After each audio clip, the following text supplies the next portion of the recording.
So Maggie and I kind of said there's 104 people that have checked, or 100 plus people that have checked the sign-in sheet. So obviously you guys all have to fill out the sign-in sheet for council. So we're hoping that then people are just kind of taking a little minute to toddle on over from the previous Zoom, if that makes sense. Yeah, I get you. I want to be a copper now. I'm just wondering, like, because like just 4 numbers, like I'd be worried that anything we do tonight like could be deemed invalid because technically we don't have enough people here like in the actual meeting. It's like, not at all. We love a cop, and I might actually turn to our main cop, Maggie, if Maggie is here. Can you hear me okay? Yeah. Great. Yeah, so the justification being that we're this like an in-person council and we were operating like for a quorum count off of the sign-in sheet, like we would have no way of knowing if there were fewer than that number of people in the room. Hypothetically, as you said, there could be more than one person on at a Zoom call, or rather at a laptop, where someone could have briefly left and didn't return. So we're yeah, so we just kind of have to operate off of the number on the sign-in sheet, especially because the number in the Zoom call doesn't necessarily exactly match. That's not the number that we estimate quorum off of usually either.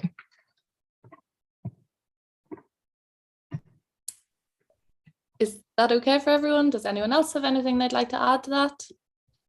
I know obviously this is a wee bit of an odd one, having it fully on Zoom when we're all used to a wee bit of a hybrid mode, but it is a learning for us all.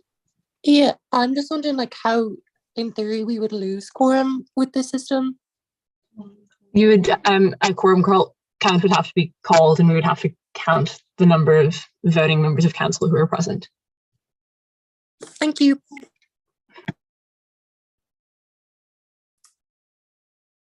Anything else before we move on?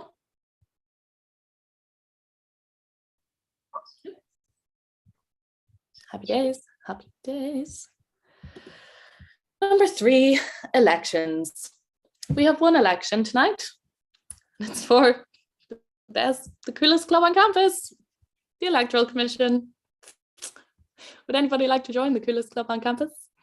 So the EC, I know by now you're probably sick of hearing of the EC, but just to give a wee overview in case someone hasn't been here before, the EC overlooks all of the elections on campus, and we kind of make sure that, and we also interpret the Constitution if anybody has that request, and otherwise we just kind of oversee the running of council. That was a very brief overview. Yet again, I'm sure you're all more than sick of hearing about the EC by now, but we do have one spot for an annual member. If anybody would like to join us, you can raise your hand, I'm pretty sure, or I think everybody can manually unmute themselves if you're happy enough. In the chat, Astro Detour wants to put themselves forward, and I will second that. Zoe Cummins, she, her education officer. Lovely. Zoe. I'm very eager, Astro. Sorry for taking your limelight. Anybody like to run against Astro?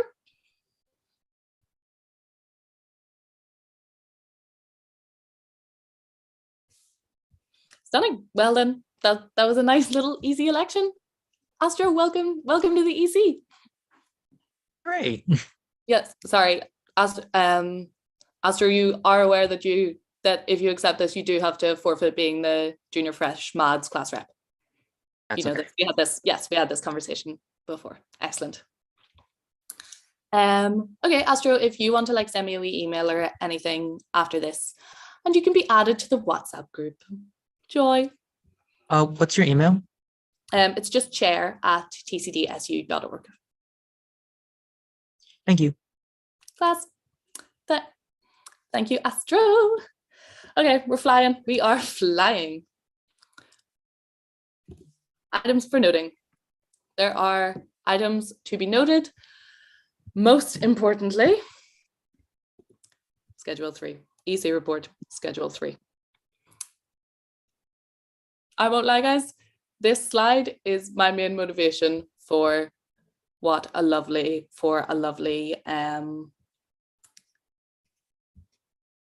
sorry, I'm getting a lot of messages and I can't read and talk at the same time. And I'm also quite aware that I am in front of 100 odd people on their computers. So the EC report is being presented. Is there anyone in the chat or on the Facebook chat that wants to say anything before it? I know Nina's looking at the Facebook chat. Yeah. Bev is in the waiting room. Okay. Bev. Thank you, Laszlo.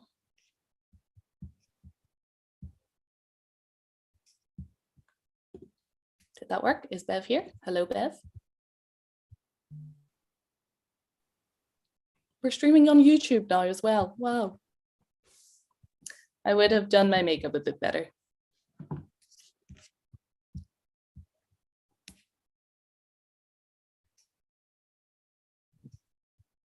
Bev, are you in? Can you hear me?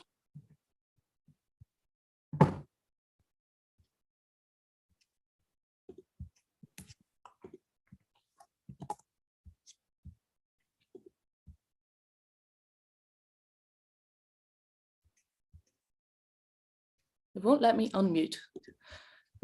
Okay. I shall find you, Bev. Maybe I can invite you to unmute.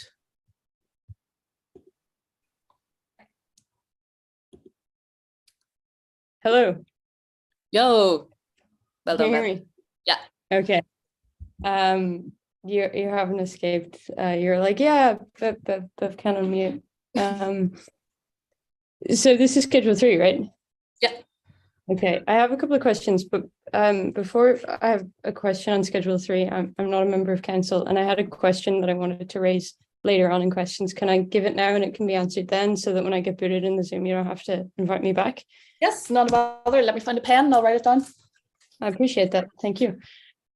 So my question for later on is just at the November meeting of USI National Council, which took place in NCISU, I'm just curious as to why TCDSU thanked every USI officer that partook in a campus visit, except for the Vice President for the Dublin region, who most people will know as being last year's TCDSU welfare officer.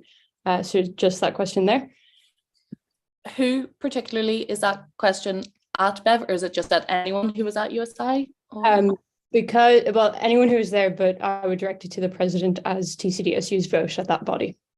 Perfect. Thank you, Bev. Just to clarify there, it was actually me voting there. So I Not question time, not question time. Sorry, yeah. Not question time. Bev is committed to the agenda. Okay. Okay, Bev, shoot with Schedule 3.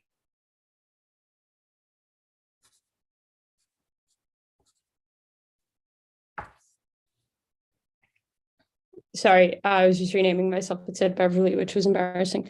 I have 3 questions on Schedule 3, and I appreciate the chair. I want to thank the chair for indulging me yesterday when I asked for a copy of Schedule 3. The updated version. I appreciate your willingness there. So my first question is, I think it's excellent that you took on board our questions, our concerns, and engaged with the CSC. I'm really happy to see that the CSC and you guys came together. It was something we could never have dreamt of achieving last year, and wrote that section together. I still have a slight concern around, I think it's 2.2C, which states that you must tell the EC 48 hours in advance that you are attending a society event. This isn't a concern around societies, but it's just about the practicality of this. I know myself, I've often decided to attend a society event at the last minute, and given a later part of Schedule 3 says that candidates and campaign managers are unrestricted in the times and the places that they can wear their campaign t-shirts, which is implicitly campaigning. What is the reason for having to tell the EC that you are going to a society event? If it doesn't really matter, if you're gonna wear your t-shirt, people are gonna know that you're running anyway. So just kind of what is the point in that? I find it very very restrictive on candidates, you know, like you don't want to be living in their walls. They don't want you living in their walls either. So just a question around that one. I have 2 more questions. Do you want to take them in parts, or do you want me to give them all in one go? You can give me them all in one go, Bev, because I won't lie, I'm getting Schedule 3 up so that I can read it to you properly. Okay, that's fair. You go. Okay, so my second question is, I note that, so firstly, I'm presuming Schedule 3 was changes were made to last year's version, right? So you edited into last year's version rather than rewrite the whole thing, yeah? Okay, awesome. With that considered, I have to note that Schedule 3 has removed all previous responsibilities, bar one from the Secretary of the Electoral Commission. So the Secretary of the Electoral Commission under this proposed version of Schedule 3 still announces the candidates, but they no longer collect deposits or order campaign materials on behalf of candidates. I want to know explicitly what the reason for this omission was. These responsibilities were traditionally assigned to the Secretary of the Electoral Commission because 1, they're secretarial in nature, and 2, because they're extremely time consuming, particularly ordering materials. And the Secretary of the EC is a full-time sabbat, it's the education officer. And so I guess my question here is the first one, what was the explicit reason for the omission? And 2, if you wrote it that way because you suspect giving room for the Secretary of how, like, why no what happened if they have during the period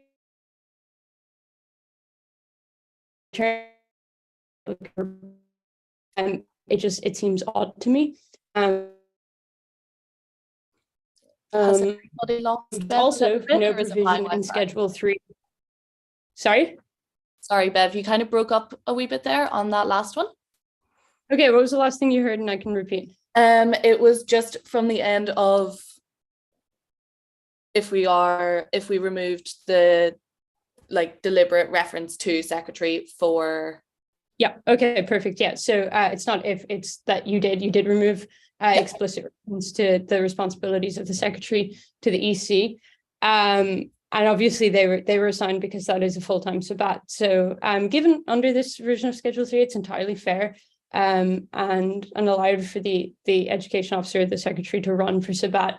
You know, if you wrote that, you remove those responsibilities because you suspect the current Secretary might run or could run or might decide that they want to run. Have you identified a mechanism to fill that gap? Would it be by co-opting another member of the EC? Would you hold a by-election? Would you ask the returning officer to fill that role? Would you ask a current sabbat? Or would you ask a previous sabbat? Okay, because it seems weird that you would remove that and then not account for how you would replace those roles, because to me, they simply could not be filled by full-time, like the secretarial duty couldn't be filled by like a full-time student or yourself. Was that clear? Yes. Okay, and my third question, and my last question, I promise. There's no provision in this proposed version of Schedule 3 for what happens if a current sabbatical officer runs or reruns for election. Now, I also would like to note, at the last council, I was professing how I wrote last year's Schedule 3. We didn't have this in there either, and I thought that was a flaw of our version of Schedule 3 too, so I'm not being picky. I thought we made that mistake too. So I just want to know, what is the plan in 2023 for if this happens? Because you might say, oh, the EC will deal with it with discretion, or it'll be on a case-by-case basis. But I don't think this is fair, particularly for people who might be considering a run for election. I think they need to know, well, what happens if I'm running against the current sabbatical officer? Similarly, I think the electorate is entitled to understanding what the EC will do in those cases. You know, this proposed version of Schedule 3 says that the welfare officer is going to meet with candidates during the campaign period. If they're a candidate themselves, who's going to assume those duties? Secondly, if it's the education officer, again, who is going to assume duties on the EC? And then more broadly speaking, when Leah Keogh ran, she was forced to take annual leave. She didn't have access to her office. You know, she had all these restrictions placed on her. which again was, I think we were lucky that year, and that Schedule 3 didn't go until January because it was level 5 COVID. But just curious as to what the EC plans for if that happens, because I think it is a possibility. Like in any year, it's a possibility. Yeah, and that's me. Do I get to stay for your answers, or do I have to leave? I think you can stay for the answers. I appreciate it. All right. Mostly because I'm actually going to start from your third question and go back, if that's all right. Just because when you say about a provision for sabbats, do you think that there should have been like an extra section outlining sabbats as a whole? Because we did change it from, it can be like any member of the TCDSU union. I know that's what the U stands for. No, I know. Yeah. Rather than on books students. No, it's not that at all that I'm concerned about. It's what kind of restrictions on resources, or what specific kind of legislation is happening if a sabbatical officer does run. Like if you remember 2 years ago, Leah Keogh kind of really bucked a trend and she ran for president, which I think was the first time in 10 years that a sitting sabbatical officer had reran. And they were making it up as they went along, right? Leah had her keys to her office taken from her. She was told that she had to take annual leave. She was told, oh, you can't leverage your position as a sabbat for doing X, Y, and Z. And because, we've dwelled so heavily on full-time students and their engagement with societies and the implicit endorsement there, I'm just wondering why there is nothing explicitly written in Schedule 3 as to what the EC will do to even up the playing field if a sabbatical officer does run for election. Because you have to put yourself in the shoes of the ordinary student who maybe is on a society committee and has to tell the EC 48 hours in advance that they're being legislated for, but the potential sabbatical officer that they're running against isn't. Yes, that makes total sense, Bev. The idea of sabbatical officer, what we thought,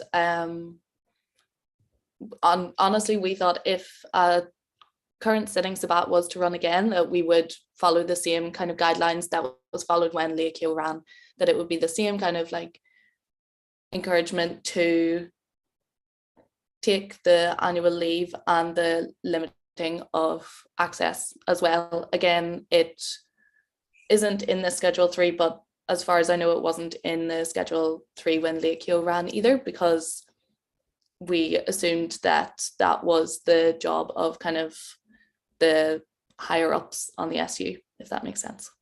Respectfully, Chair, I'm not sure that you knew what the restrictions that were placed on Leah Keogh were until I mentioned them there. And also, like, if you said we're going to use the same restrictions that were placed on Leah, why aren't they written down in Schedule 3? And why can't people who want to run for election see what is going to happen to a sabbatical officer if they run against me? I think that is what makes these elections free and fair, and that's the duty of the Electoral Commission, is to uphold the SU Constitution and make sure that everybody gets a fair shot at running for election. And I just want to know, why did you feel that was appropriate to omit while we so heavily dwelled on students' involvement in societies?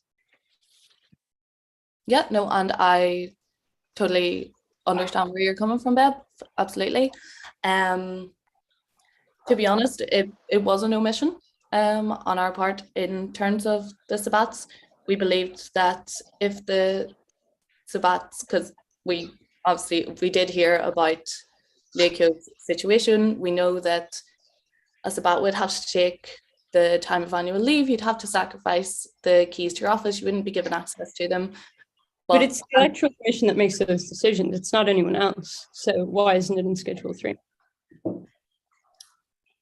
I won't lie to you, Bev, I don't have a more satisfactory answer than that. Okay, I respect that. Look, it's not, we didn't put it in Schedule 3 last year. It's not something we considered at the time. But my question now is, this is the council to sign, seal, deliver Schedule 3. Can you amend that this evening? I'm not Or at least if you can't amend it this evening, I'm not trying to dwell on constitutionality here, but I'm asking that before nominations open, can you make clear to any student in Trinity who would like to run for Sabbat what's going to happen if sabbatical officer runs? Absolutely. Perfect. Like we are more than happy to communicate anything anybody wants. We do apologize for that oversight in our minds when, based on the very limited experience that there was of Sabbats rerunning, we assumed that they would just be treated as any other candidate. Obviously, I understand that that might have been an oversight in terms of technicalities, but I personally didn't believe that the EC had the power to remove a Sabbat from their physical office. Yeah, no, thanks. And look, I won't dwell on question 3 so much. I'm quite interested in question 2, but what I would say though is if you are preparing those rules and preparing them for publication, that you might reach out to Leah Keogh, because I know that she thought that they were super restrictive and she might have some ideas on how to improve the process. Okay, perfect. In terms of question 2, Bev, I hope this is quite an easy answer. All of the parts of not being as specific as to the roles of the secretary during the electoral period, and kind of a lot of the sabbatical roles, a lot of the times when they were mentioned, we did offer up the opportunity. I think a few times it might say like the welfare officer or like a person or allocated in their position. Apologies, that's definitely not the right wording. But to be totally honest, Bev, that came from a conversation with you. Right at the start of Schedule 3, you kind of highlighted the kind of involvement of the education officer, and you said from your experience that you had felt it was a little heavy in terms of Schedule 3. So we thought that that kind of came at it from a little bit more of a more advantageous dynamic, if that makes sense, in terms of welfare and opportunity for that week. Yeah, okay. To respond, and I really don't want to take up all of this evening's council time, but I want to correct the record and say that anyone who knows the year that I had as education officer knows that my time in the EC was like the best and the worst part of my job, right? I really enjoyed the EC, love the friends that I made there, but it was tough. We had like two EC chairs in my time, and it was very stressful.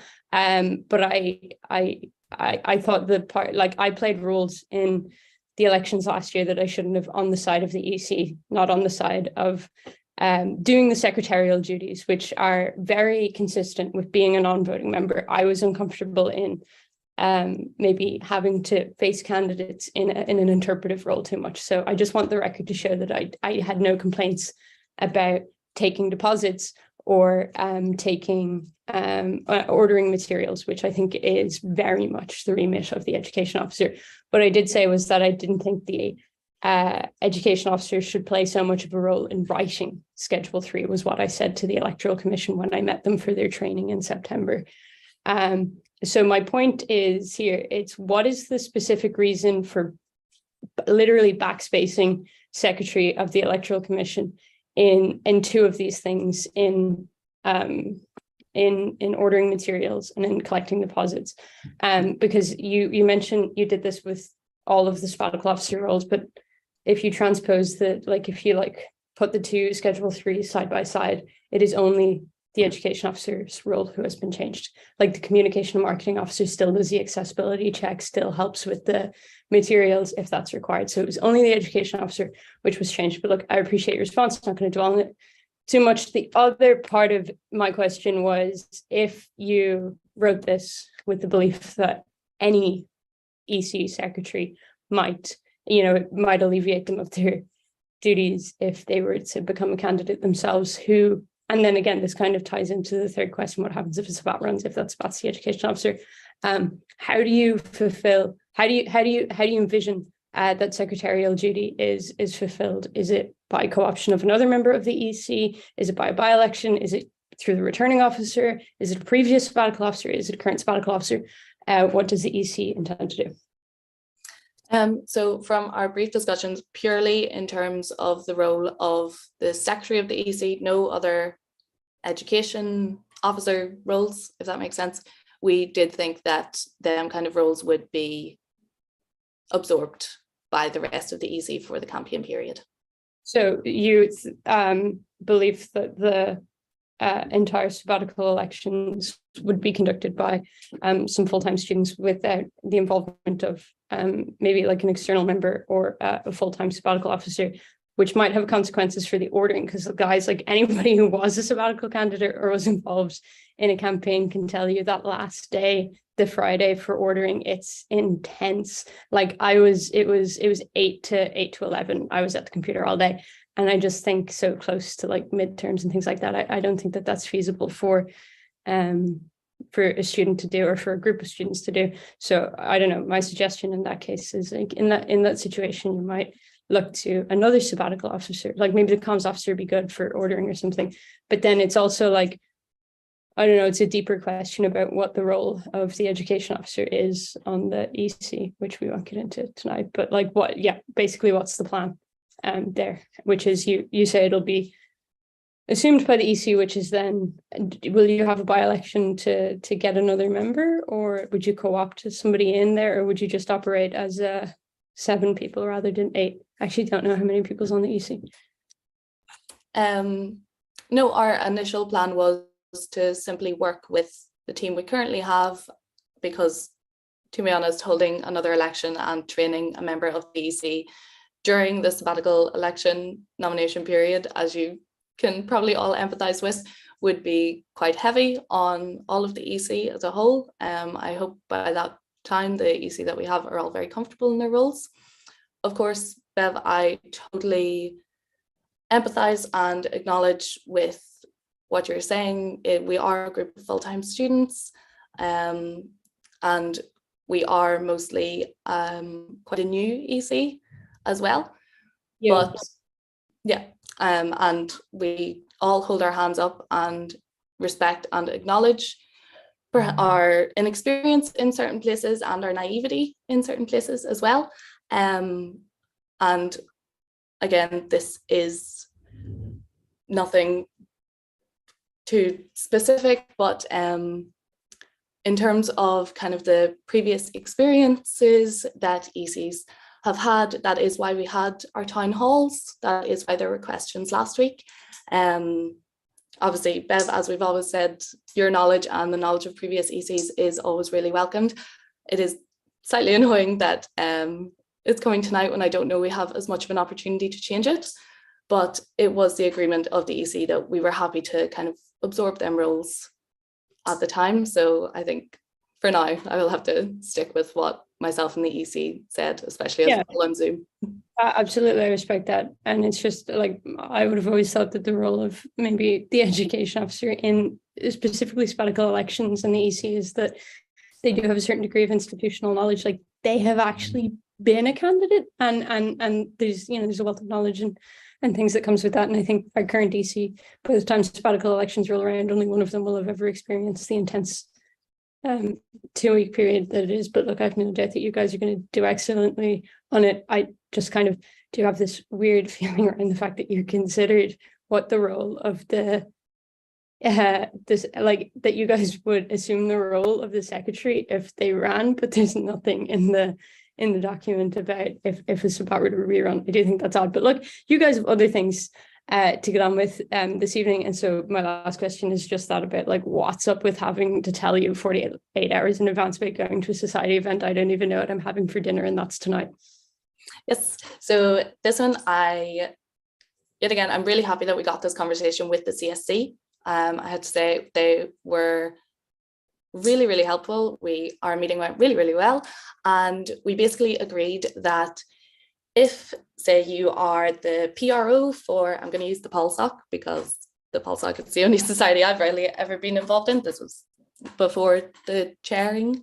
So say you're PRO of the PolSoc, most societies will have their calendar planned out quite well in advance for the committees. The committees will be aware of what society events are happening. Usually they're quite regularly scheduled if it's like coffee hours or something. So we didn't think knowing whether an event of a society that you are on committee for 48 hours in advance was too big of an ask for candidates. That's not what that says, Chair. It says that if any candidate wishes to attend a society event it says during campaigning hours, the EC must be aware of this 48 hours in advance. So if I decide in the morning that I'm going to run for president, and then I run for president, and I don't know, at some point in the second week, I decide that I want to go see the Phil debate on the Thursday, I have to decide by 7 o'clock on Tuesday evening and tell you about it. Like, I can't just have a friend in the Phil be like, hey, do you want to watch the Phil debate? Like, that's what that says. Okay. Again, in our minds, it was for a society in which you were on committee for. I apologize if that's poorly worded, but that was kind of our mindset in it. It just says a candidate attending a society event, so maybe that could be amended. I don't know. Look, I really appreciate your time. I really appreciate your kind of steadfastness in the face of my badgering. Really interesting conversation that I would like to continue offline, and would have hoped that maybe we could have had offline during the week as well. But all the best with the elections. They're really tough on the EC, and I hope everyone in the Zoom call is really nice to the EC, because it's as tough for them as it is for candidates. Sometimes it's tougher. And like, when anybody runs, that should be a celebration rather than anything other than that. So thanks for your time, Council, and see you in March. Thank you, Bev. There's 81 people in this Zoom. So it must be a town hall. No, but that was Are we acknowledging that?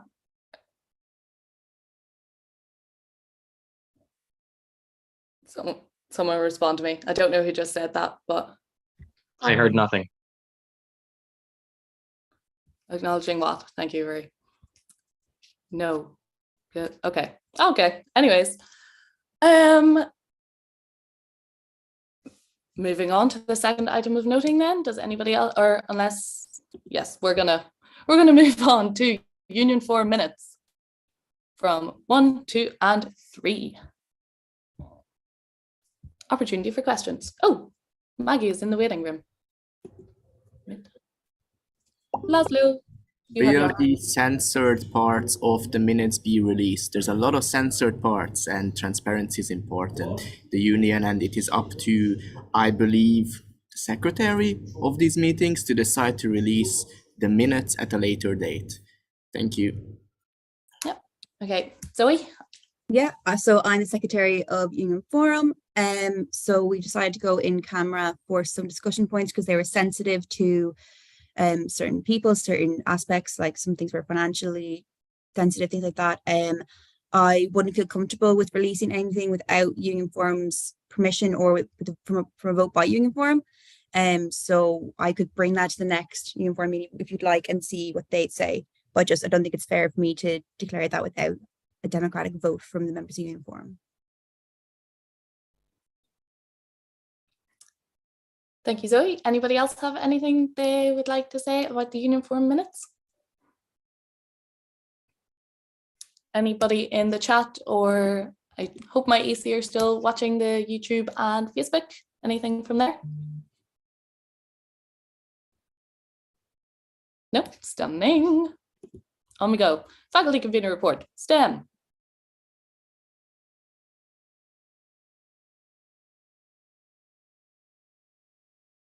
Okay, alrighty. Is Sean still here? Yes. Can you speak, Sean? Oh no, you don't have to present it, sorry. Any questions about STEM? Cool. Any questions for any of the PTU reports? We are flying. Way 6 motions. Guys, Laszlo, sorry, Laszlo. I have questions about the sabbatical reports. Can I just take them now so that we don't waste time? I'm gonna read out the questions. It's not a lot, but I'd rather do it all in one. chunk because it's easier for everyone. First, this is just a small comment, but to Julie, the communications officer, the additional Google Workspace that we use is going to expire on June 22nd, and it will switch. So just wanted to flag that with you. Not really a question, but the actual questions are for the education officer. One, how many postgraduates registered to vote? Two, how are PhDs supposed to run in the elections if it's class-based, if the elections are class-based? Three, how come is it that only postgraduate class reps are allowed to run for board membership and not just any postgraduate students, and not just any postgraduate student being able to vote? Because, the president, education officer, and welfare officer of the SU sit on board. Everybody can run, everybody can for that amongst the undergrad community, but with the way the elections are, only class reps will be able to be represented on board as a postgraduate.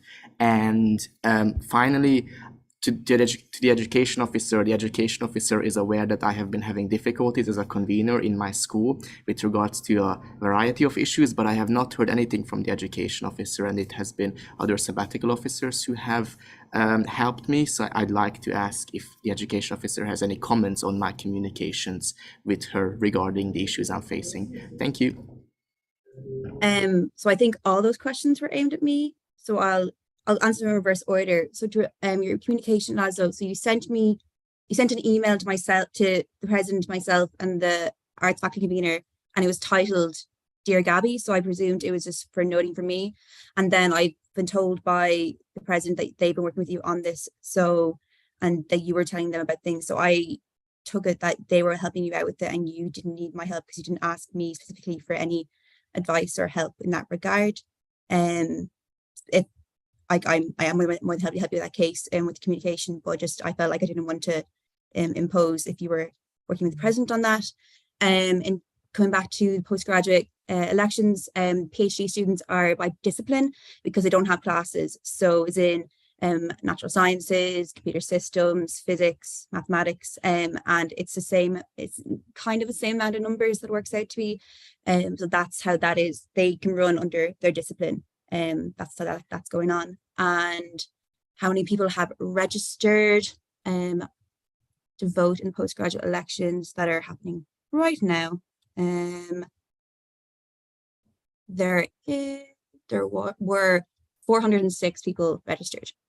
So there you go. So that's 9% of the body. Again, we can work more on that. And was there another question that I didn't answer? Just the board membership, about how only class rep postgraduates are allowed to run for board members.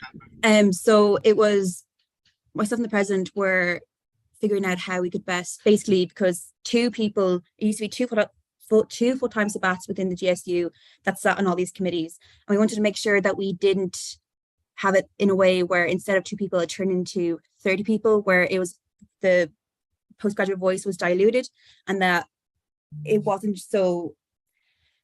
For myself, for Gabby, for Chloe, when we rock up to our meetings, people know us as the education officer, the president, the welfare officer. But we felt if there was too many different faces coming into all these different meetings, that's just the token postgraduate student. So the plan was, if it was a smaller pool of people who could be those committee reps, that number one, they can be more recognizable and people would know who they are more likely, but also that they could collaborate with each other and make sure that they could meet frequently, and that the postgraduate voice could be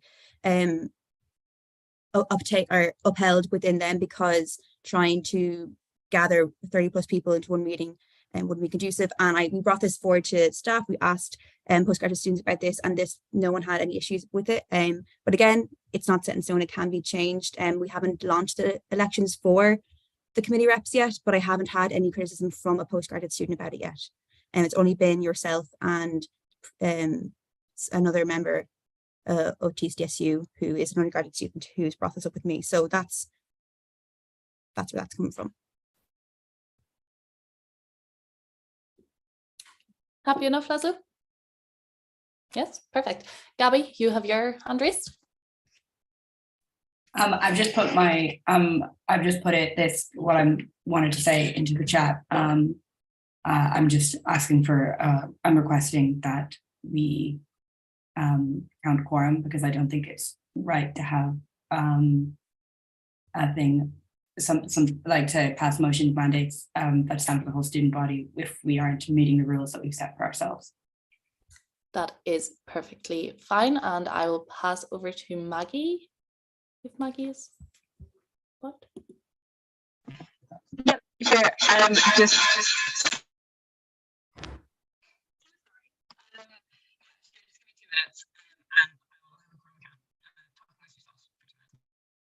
Maggie, we can't hear you. Oh, sorry.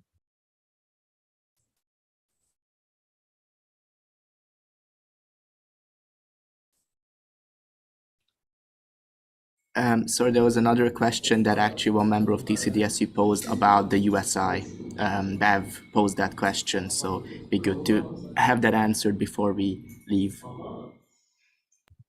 Chair, will I answer that in the interim or what? Yeah, Zoe, if you answer that now, and Maggie, if you could type into the chat what you were going to say about quorum, and then we will do the quorum count. Yeah, so I know the question was posed to the president, but I hope they don't mind if I take this question, because I was the person who was voting in that National Council. The president couldn't make it, so nominated me to vote on behalf of TCDSU. And at that National Council, the USI National Council, or Coordinating, I thanked the Vice President for Equality and Citizenship and Academic Affairs for coming to our class rep training and giving us a training session, because I thought it was very good of them to take time out of their Sunday to give us count. I also thank the president for coming along to the USI walkout and I thank them for that. I didn't thank the VP Dublin Region Officer, and there was no malice behind that. I apologize if I offended them in any way, but not by not doing that. I really want to thank the two previous officers for giving their time out their Sunday, because they didn't have to do that, and for the president for coming to our walkout, because they were busy, and we really appreciate that they were there. And there was no ulterior motive, there's no agenda behind TCSU not doing that. That's the answer. I didn't get booted from the Zoom, sorry. But yeah, just to note, for council or whoever's watching, that the VP for the Dublin region, I think, attended a vigil for TCDSU, and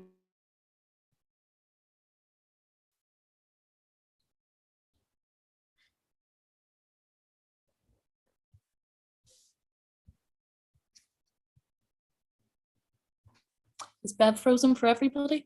Yeah. Okay.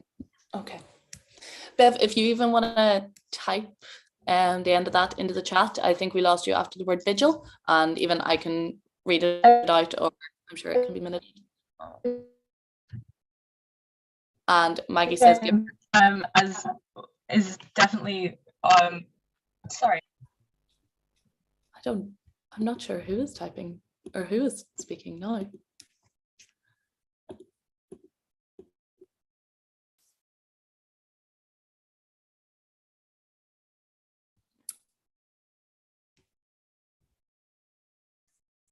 Okay.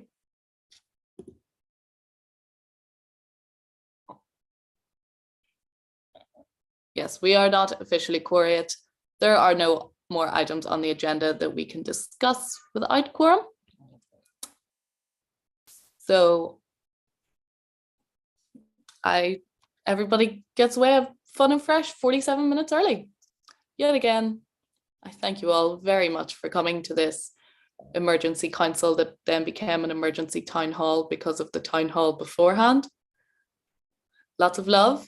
I hope everyone's exams and assignments go well. I hope you all have a lovely Christmas period, whether or not you celebrate.